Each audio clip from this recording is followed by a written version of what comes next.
asalaamaaleykum suñu mbokk ak téléspectateurs yi ñu ngi leen di dalal jàmm seen télévision majeure la RTS fas yéene jox leen seen xibaar météo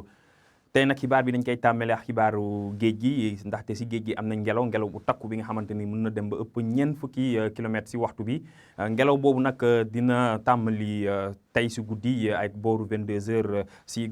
diggante Dakar dem ba Kayar wante suñu demee ba ay booru 3h du matin ngelaw boobu dina continuer diggante Kayar dem ba Ndar ngelaw bi nag dina fi desandi ba suba ay booru 9h.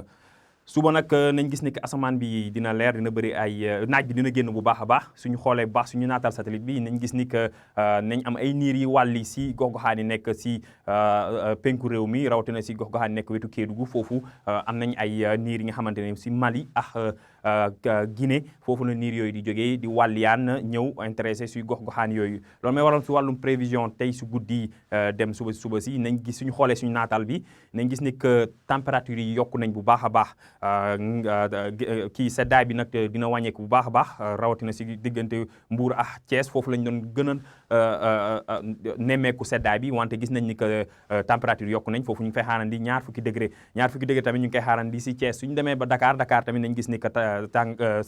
seddaay bi dina wàññeeku bu baax a baax ñu fay xaarandi ñaar fukki degré ak ñaar fukki degré ak benn nag ñu ngi koy xaar si gox-goxaan yi nekk wetu Ndar suñu xuusee si biir réew mi nañ gis ni que tàngaay guddi bi dina tar lool suñu xoolee diggante Kaolack dem ba Kaffrine foofu nañ gis ni que tàngaay bi tar na lool foofu ñu ngi fay xaar ñaar fukki degré ak juróom-ñaar si Kaolack dem ba ñaar fukki degré ak juróom-ñeent si Kaffrine. tàngaay bi nag fu muy gën a taree mooy si gox-goxaan yi nekk si penku réew mi foofu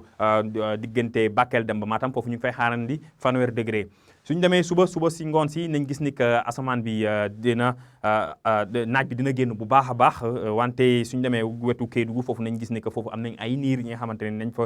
wàll yi jógee si gox-goxaan yi nekk wetu Mali ak Guinée bi. li gën a fës si naataal bi nag mooy tàngaay bi nga xamante ni nañ ko nemmeeku suba te température yokku nañ bu baax a baax suñu xoolee tamit si wetu tefes bi diggante Mbour ak Dakar naam foofu la tàngaay bi doon gën a wàcc mais nañ nemmeeku suba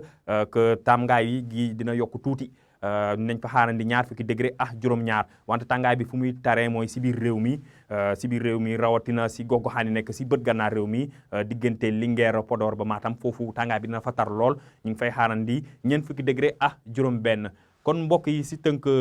ñi ngi njaax suñu mbokku nappkat yi bàyyi xel si xibaaru géej gi ndaxte am nañ fa ngelaw bi nga xamante ne dina tàmmali tey si guddi ay booru 22h dem ba